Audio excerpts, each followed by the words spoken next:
Você sabe o que é crime cibernético e que tem uma diferença entre crimes puros e impuros? Se você ainda não sabe, fica até aqui o final que você vai entender. Meu nome é Felipe Ribeiro e eu sou advogado criminalista.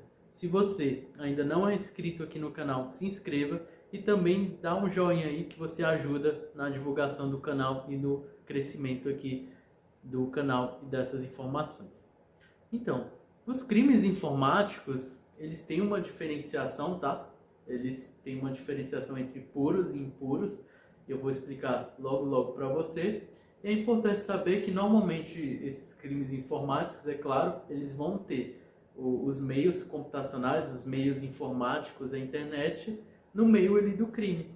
Mas é importante a gente saber que os puros, quando a gente trata de crime informático puro, tá? E antes de falar disso, só para esclarecer, a gente tem nomenclaturas diferentes. A gente tem crime informático, crime cibernético, crime virtual, mas tudo significa a mesma coisa, tá? Você não vai ter uma diferenciação, então eles vão ser similares, só vão mudar a nomenclatura mesmo, o nome.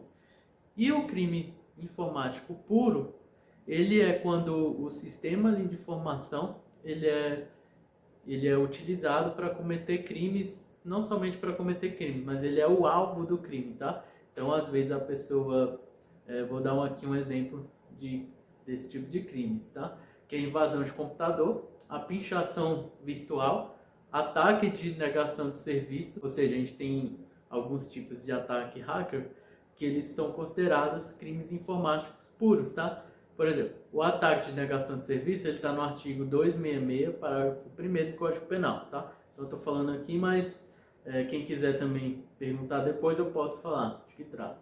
Vou falar aqui de outros crimes que são considerados puros também, que é a disseminação de vírus, cópia e lista de dados, redes zumbis, botnets, no caso, comércio de dados, interceptação telemática, inserção de dados falsos em sistema de informação e modificação ou alteração não autorizados de sistema de informações. Então vocês vejam que esses crimes puros, eles tratam de crimes que eles são puramente, ou seja, eles são especificamente informáticos. Você vê que tem ali o sistema informático em si. Você tem um ataque a um computador, vamos dizer, ou então a internet de uma pessoa para você fazer com que a internet dela caia.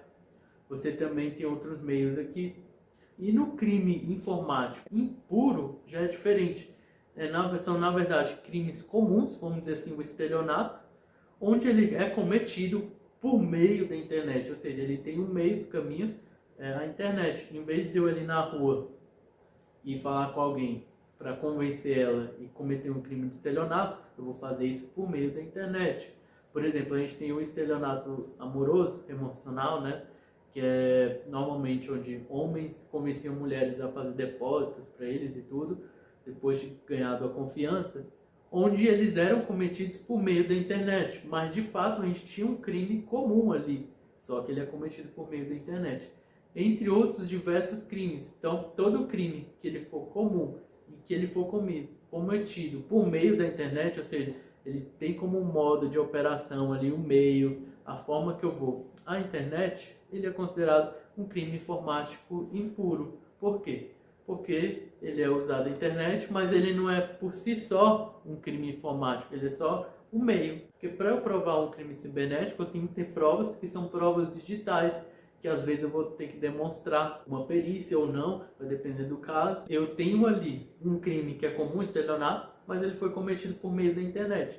Isso também muda a competência, ou seja, qual a delegacia que eu vou atrás, qual a justiça que vai julgar aquele caso. É justiça comum ou é justiça federal? Em qual delegacia eu vou e tudo? Porque às vezes o crime é cometido, e essa que é a diferença. Às vezes o estelionato, você está aqui em Brasília e a pessoa, você foi vítima e a pessoa é lá de São Paulo. E aí, como é que funciona? Porque foi lá, mas na verdade você estava aqui. Então, como que seria? No caso, você poderia sim, numa delegacia mais próxima aqui em Brasília, fazer o boletim de ocorrência. E onde esse crime seria analisado?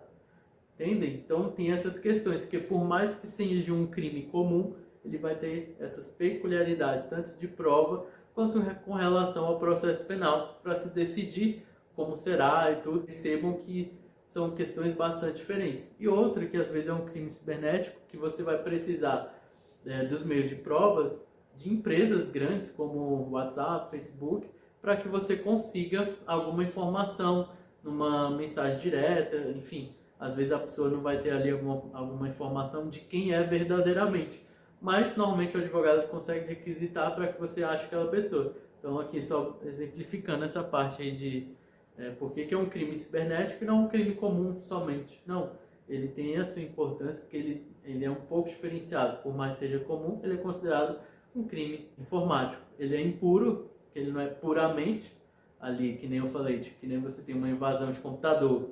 Aí beleza, é um crime que ele realmente é especificamente sobre a parte informática em si só, 100% informático.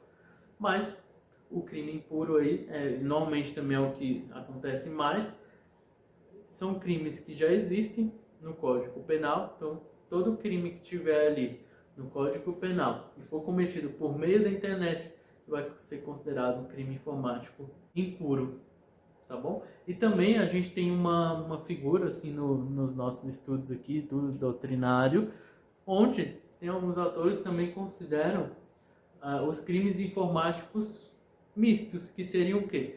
Seriam crimes complexos, em que, além da produção da inviolabilidade dos dados, a norma visa a tutelar bem jurídico de natureza diversa.